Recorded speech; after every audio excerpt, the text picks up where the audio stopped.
What's up guys, welcome back to my channel. Thanks so much for tuning in. My name is Patra and I created this channel as a means of accessible social support.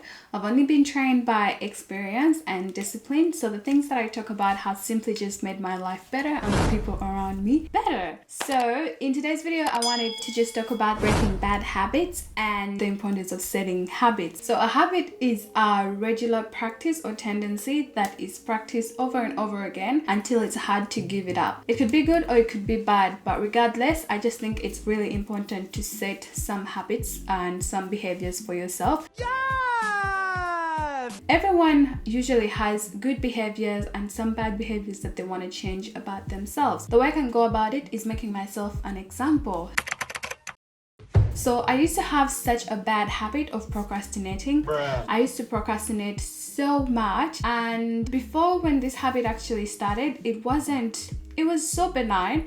It wasn't that detrimental, and I was young, so it didn't matter if I procrastinated or not because my parents would take care of the things that I procrastinated on, or they would push me to do the things that I procrastinated on. So obviously I can't be like, I'm not gonna do it. You better go and do it or I'll whip your ass. That's basically my mom. But as I got to grow up, one thing about habits is that they grow with you the more you grow. And if they're not taken care of, if like your parents or someone doesn't really catch them and try to take them out, then you're going to grow up with them as they grow with you as well. And it's also really hard for parents or other people to actually catch things about you, because once you have a bad habit, it's something you don't really show a lot. So the fact that they start to grow in different places in your life. So before, it would just be procrastinating on assignments to do from your school, or it could be procrastinating to do a house chore. Now it's going to kind of like graduate into something bigger.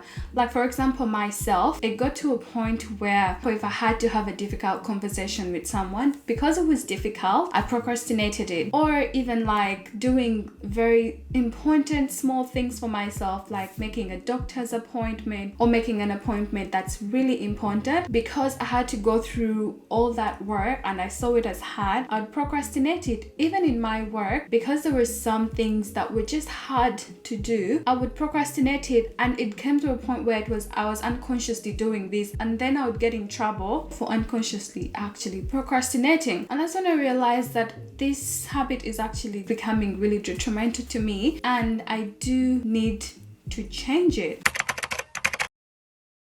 The first one is actually reading about them. So because I was such a chronic procrastinator, and it got to that point where it was becoming really detrimental to myself, I tried to read a few articles and just try to practice a few things. But because I had done it for so long, it had unconsciously gotten ingrained into myself. And at that time, because I was doing a lot of research, I found out that reading was something that would help me. So I did read a lot of books on procrastination, and the trick is not actually reading them in one go. I think it would still help, but I think you would benefit a lot more if you actually just read it in an extended period of time. It just lets you contemplate on that and let that sink in a lot more, and you thinking about it, the more you're going to be embodying what you're trying to read. And then the second tip would be actually replacing them. I'm still going to relate it to myself, and I'm still going to relate it to that habit of mine. So the way I replace my procrastination, I'm going to choose things that are unproductive to procrastination. For example, watching Netflix or procrastinating on things that are not really important in my schedule. I'll procrastinate on those. And another thing in replacing it is when it comes to a point where I have to have difficult conversations, because I used to procrastinate it a lot. I try to just use the 5-second rule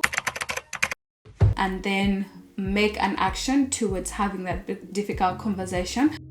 The truth is, I still procrastinate sometimes. I still do procrastinate because I'm human, and I guess that's a habit that never really goes away. Yeah, and then the third one was actually practicing and becoming patient with myself. I don't know if anyone experiences this, but when I become aware of something, I tend to focus on it a lot. If it's a good thing, I'm gonna think about the future, how everything is gonna go and how this and that and that. It's very exciting in that way. And it's the same thing with something that is negative. negative or bad. So if I notice and I become aware of a bad habit, I'm gonna focus on it in a way that I need to change it. I need to change it tomorrow. I'm gonna do everything that I need to do for it to happen. This, and I punch myself so much because I become aware and I want it to change in a sec. So in that way, that's why I bring about practicing and being patient with yourself, just showing that compassion to yourself, that this actually took time to form consciously and unconsciously with yourself, and it's still going to take time to get out of you.